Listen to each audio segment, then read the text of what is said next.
14 long years of civil war and political unrest caused an unbelievable amount of damage to the country of Liberia. Hundreds of thousands of lives were lost, infrastructure demolished, and the education system was devastated. In the dust of the war, 80% of school buildings lay destroyed, and for much of the time, children were unable to attend school sessions at all. Even now, net enrollment hovers around 40%, meaning nearly 250,000 children will never attend school. In 2002, an education law was passed to demand free and compulsory primary school for children. Following an extended period of crisis, in 2011, President Johnson Sirleaf signed the Education Reform Act to provide free and compulsory primary education for children and basic education for all Liberian citizens.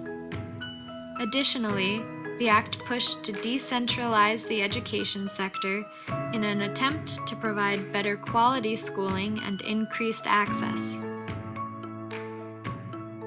The government is currently distributing an impressive 14% of its annual budget to improving the education system.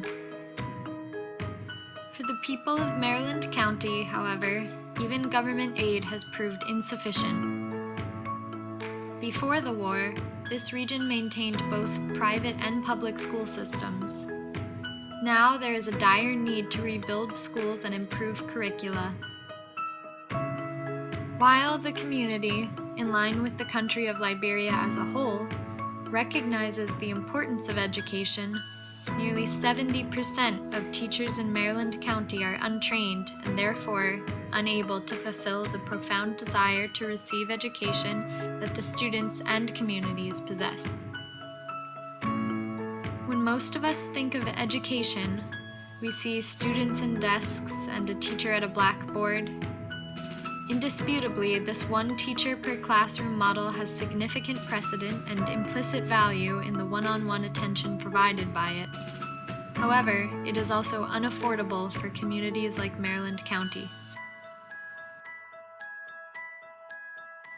Our question is there another way? With RadioEd, there could be. We propose a redesigned classroom that would eliminate the inhibiting costs associated with the standard model. The classroom would be simplified to include only the necessities for elementary education. In a pre-existing building, a radio can take the place of a teacher in order to afford local students a basic education.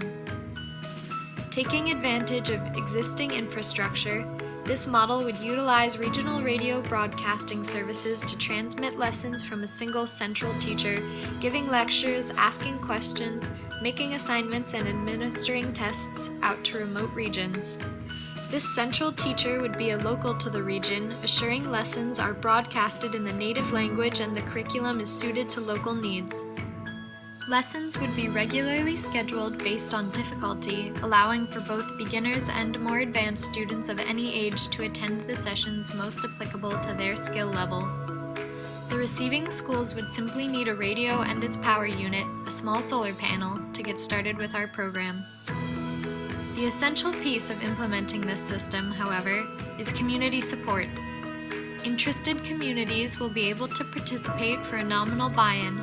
All other costs of the system will be subsidized by RadioEd. Furthermore, community volunteers would staff the school during lesson hours. While RadioEd is not a permanent solution for underserved areas, it is an extremely cost-effective one that can easily be expanded over time. Next steps to further improving education in the radio schools include providing workbooks for students and integrating the use of textbooks and other reading materials.